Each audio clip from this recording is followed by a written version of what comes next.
Assalamualaikum warahmatullahi wabarakatuh. Perkenalkan, nama saya Naswa Julia Saidina dari kelas manajemen 22A NPM 2241101. Di sini saya ingin menjelaskan rumus dan perhitungan rasio keuangan. Rasio keuangan merupakan alat untuk mengukur dan menganalisis kinerja perusahaan dengan menggunakan data-data keuangan. Jadi dengan adanya rasio keuangan, kita mempunyai indikator-indikator yang terukur dan jelas untuk melihat kondisi perusahaan.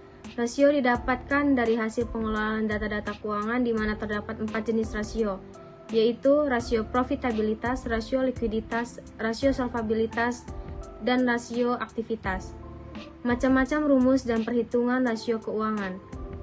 Yang pertama, rasio profitabilitas adalah rasio yang menunjukkan kemampuan perusahaan untuk menghasilkan laba.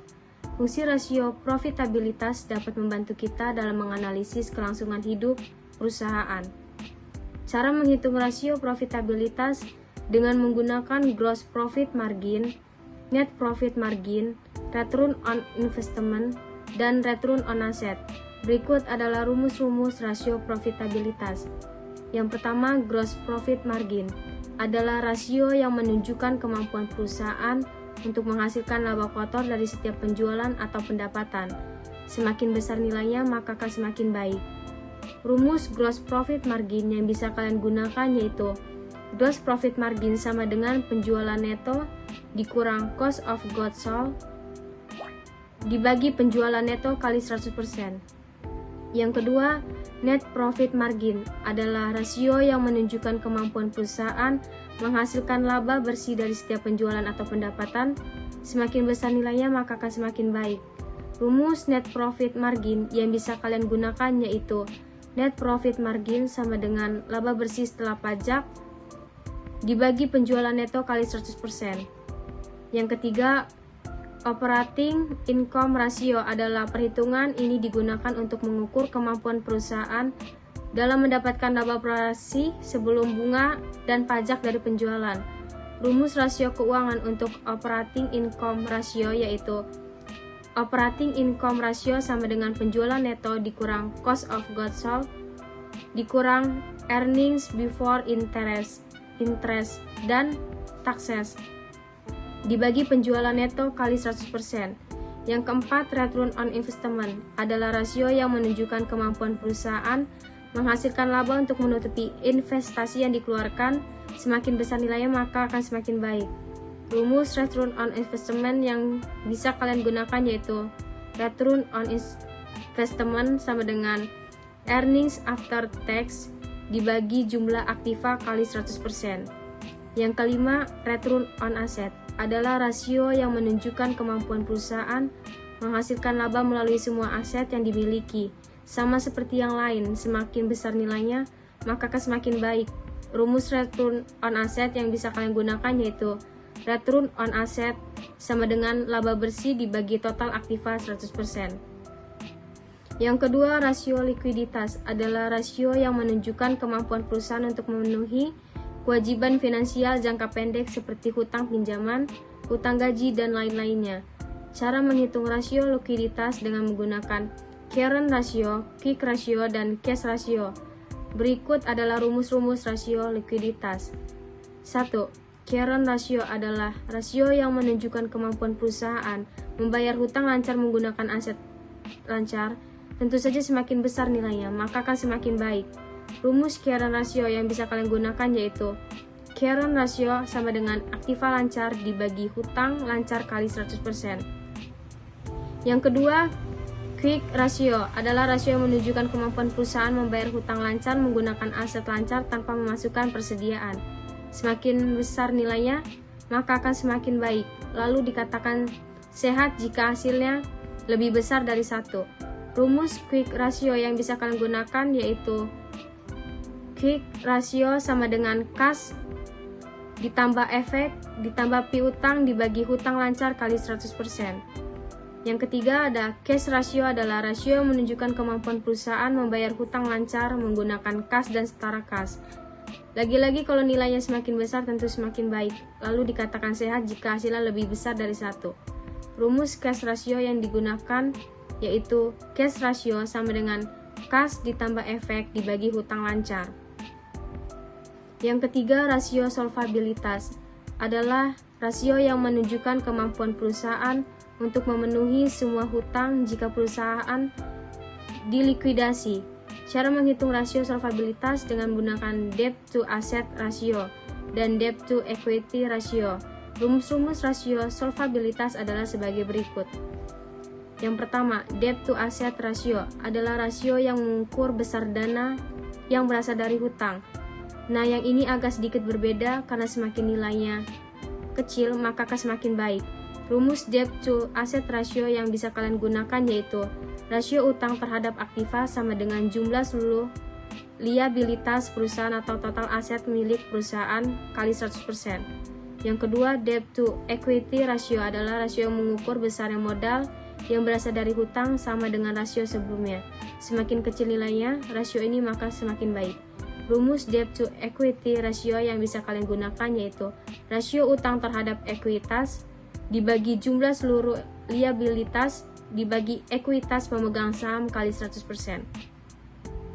Yang keempat, rasio aktivitas adalah rasio yang mengukur efisiensi penggunaan aktiva atau kekayaan perusahaan. Cara menghitung rasio aktivitas dapat dihitung dengan cara rasio perputaran piutang. Rasio perputaran persediaan dan rasio perputaran aktiva berikut rumus-rumus rasio aktivitas.